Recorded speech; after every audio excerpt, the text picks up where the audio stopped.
As a traveler is on his way to a nearby city, he is unwelcomely approached by a hunter who seeks to halt his journey by any means necessary. This is the brief summary of our upcoming animated short film, What Lies at Dawn. And in this video, we're going to cover how we created the title treatment for this short film.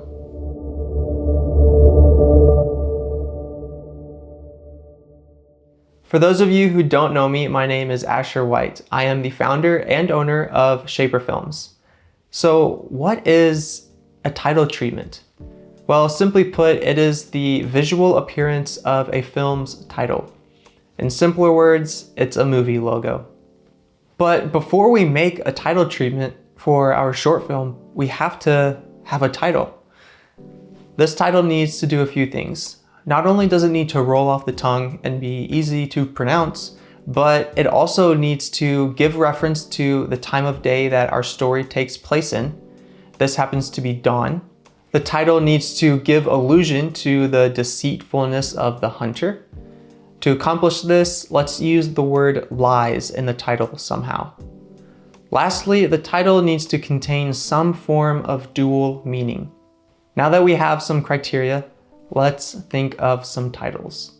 We did not come up with a whole lot of titles, to be honest. We mainly had three that we were trying to choose between.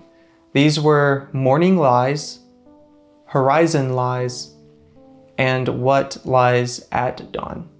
From these, we decided to go with What Lies at Dawn. Let's break down how it meets our criteria.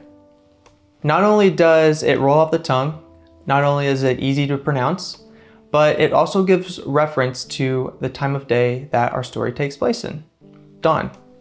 The word lies not only gives allusion to the deceitfulness of the hunter, but it also helps us establish our dual meaning.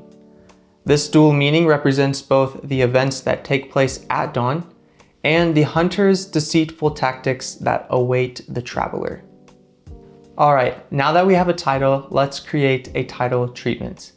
Just like when creating our title, our treatment also has some parameters it needs to meet. The title treatment needs to be simple, visually scalable, legible even at different scales, versatile for different applications, and timeless. What I mean by timeless is that we want to continue the story beyond this short film. So having a title treatment that we can use for this one and for future installments is really key. We want something that will be relevant and not outdated as we continue on. So let's get designing. I started out with some simple sketches to see how I could lay out the type. This step was really helpful for me because I was free to transfer my thoughts directly to paper without any distractions. Drawing out ideas also just comes really naturally to me, so this step was pretty much instinctual. While drawing, the key things I was focused on were spacing, boundaries, and word stacking.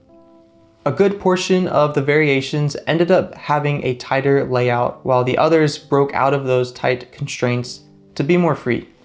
After I had filled up about a page of different variations, I opened up Adobe Illustrator and began working on the digital version of the title treatment.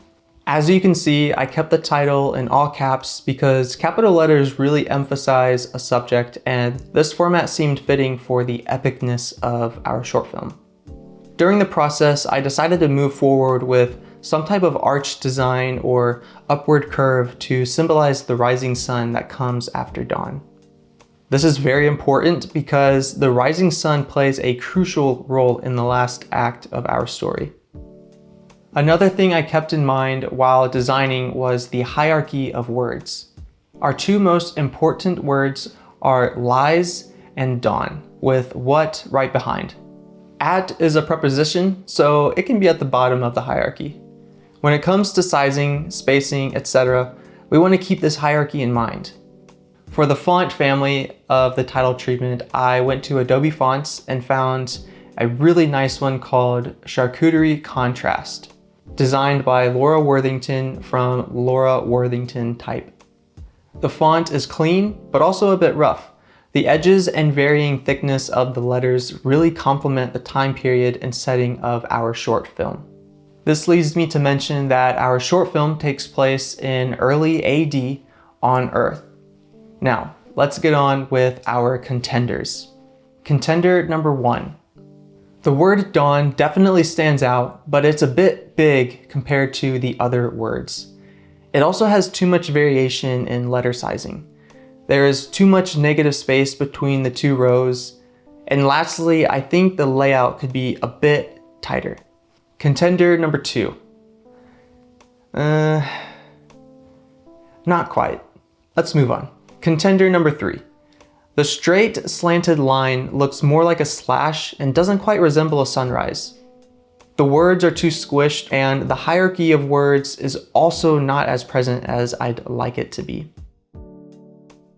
Contender number 4. This one is a tad boring to me. The awkward negative space also doesn't really match the tone of our story.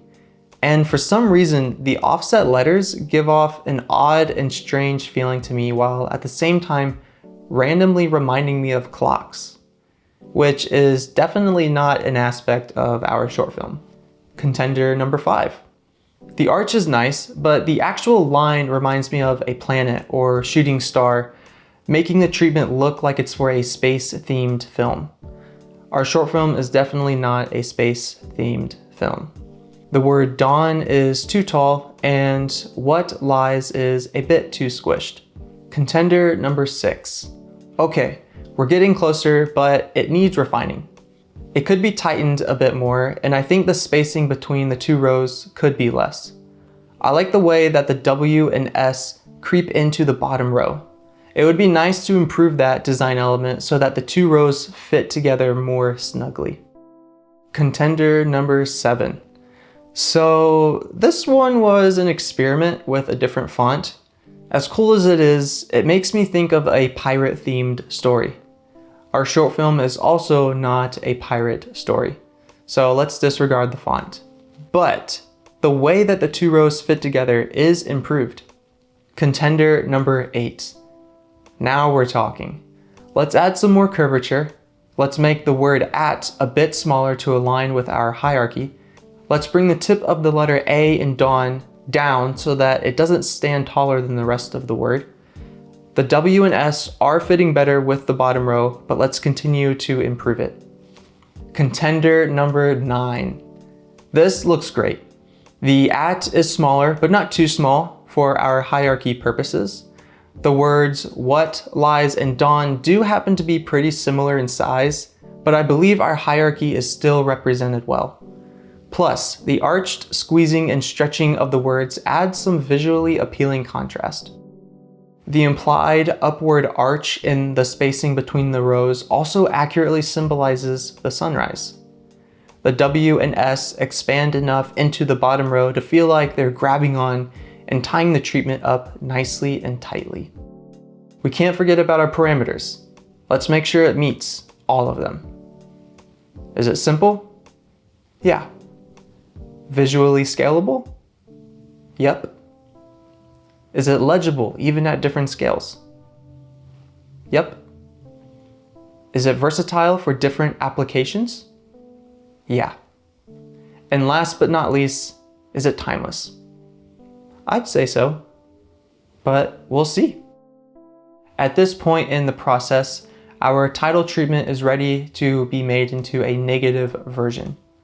Having a negative and positive version really help us use the title treatment in different applications that might have different type of backgrounds. To add some spice and color to the title treatment poster, I made a simple gradient for the background.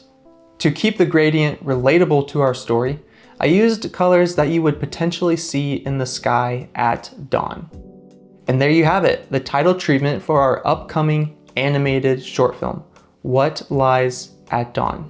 If you want to learn more about the short film and if you want to follow along with us on our production journey, feel free to visit our website and feel free to follow us on social media. From me and from Shaper Films, thank you so much for watching. We will see you guys soon.